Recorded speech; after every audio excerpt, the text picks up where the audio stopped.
হিন্দুস্তান টাইমের একটা নিউজ পড়েছিলাম 7ই মার্চের। ওখানে মেনশন করা হয়েছিল ইরানে একটা আর্থকুইক হয়েছে 4.1 ম্যাগনিটিউডের। আর এটা তখনই হয়, এই আর্থকুইকটা, যখন কেউ পারমাণবিক বোমা টেস্ট করে। যেমন ধরুন নর্থ কোরিয়া যখন টেস্ট করেছিল তখন এই ধরনের আর্থকুইক হয়েছিল 2006-এ। তখন সবাই কোয়েশ্চেন করে, পুরো পৃথিবী কোয়েশ্চেন করে, তখন তারা ডিক্লেয়ার করে যে হ্যাঁ, তাদের কাছে পারমাণবিক বোমা আছে, তারা অলরেডি টেস্ট করে ফেলেছে।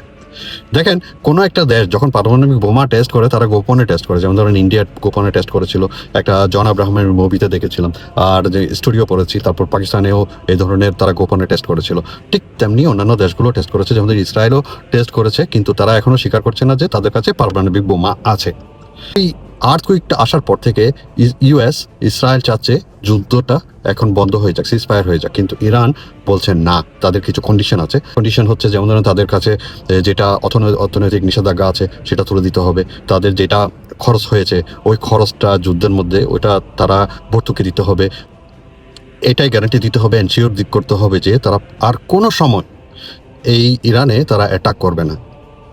আয়াতুল্লাহ খামেনি 11 বছর আগে থেকে একটা ফতোয়া জারি করেছিলেন, সেটা হচ্ছে পারমাণবিক বোমা বানানো হারাম, কারণ এটা মানব জন্য অনেক ভয়ানক পরিস্থিতি ক্রিয়েট করে। সেই থেকে ইরান পারমাণবিক বোমা থেকে দূরে থাকে, তারা বানায়নি।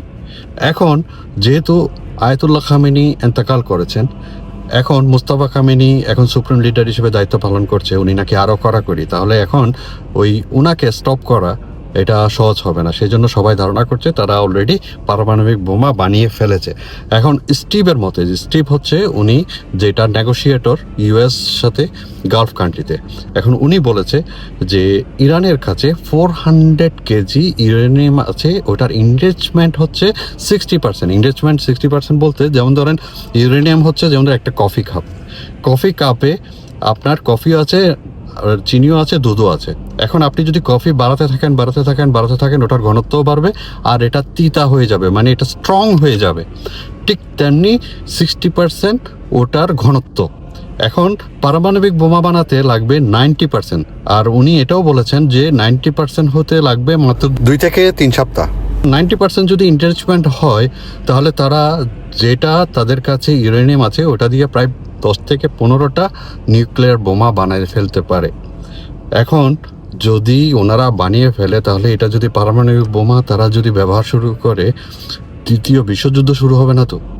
কারণ ইসরায়েল এখনো পর্যন্ত ডিক্লেয়ার করেনি তাদের কাছে পারমাণবিক বোমা আছে, কিন্তু পুরো পৃথিবী ধারণা করছে তাদের কাছে অবশ্যই পারমাণবিক বোমা আছে। আর যেটা স্যামসন অপশন তারা যেটা ফলো করে, তাদের হচ্ছে যে যখন তারা দেখবে তাদের পিঠ থেকে গেছে দেওয়ালে, তখন তারা তাদের সাথে সাথে তাদের শত্রুদেরকেও মারতে চাইবে। আর ওদিকে নর্থ কোরিয়া অন্য কেউ বসে থাকলেও, চায়না রাশিয়া বসে থাকলেও কিন্তু নর্থ কোরিয়া বসে থাকবে না, সে একটা সুযোগের অপেক্ষায় আছে শুধু। আপনার কি মনে হয়, কি আরও বাড়তে থাকবে? এটা কি তৃতীয় বিশ্বযুদ্ধের দিকে যাবে, নাকি এতটুকুতেই স্টপ হয়ে যাবে?